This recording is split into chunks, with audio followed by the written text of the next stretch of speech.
கல்யாணத்தை முடிச்சு கொடுக்காம பேசியே கடைசி வரைக்கும் வச்சிருந்தா நல்லம் போல தோணுது. ஏனண்டா அண்ணன் தான் புள்ள ஜாமம் வரைக்கும் கதைச்சிக்கிட்டு இருக்கிற அவளோட கதைங்கள் ஒன்றுமில்லையே கதைக்காட்டியும் பரவாயில்ல, சும்மா உங்களோட ஃபோனை காதில் வச்சுக்கோங்க, உங்களோட மூச்சு சத்தத்திலேயே நான் நிம்மதியாக இருக்கேன்.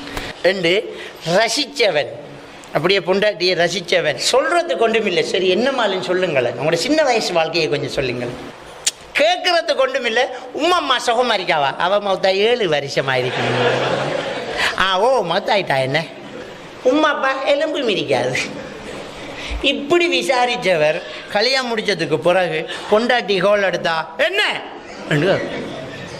இல்லை ஒன்றுமில்லை, சும்மா மிஸ் ஆகி வந்துட்டு வைக்காள் அவள் பயத்தில். இவர் கேட்ட கேள்வி முதல் சும்மாவாலும் கதடி என்றவர் இப்போ விஷயத்துக்கு எடுத்தாலும் என்னண்டு கேட்கான். ஒரு நல்ல ரிலேஷன்ஷிப் இல்லை. அப்போ எப்படி வாழ்க்கை சந்தோஷமாக இருக்கு?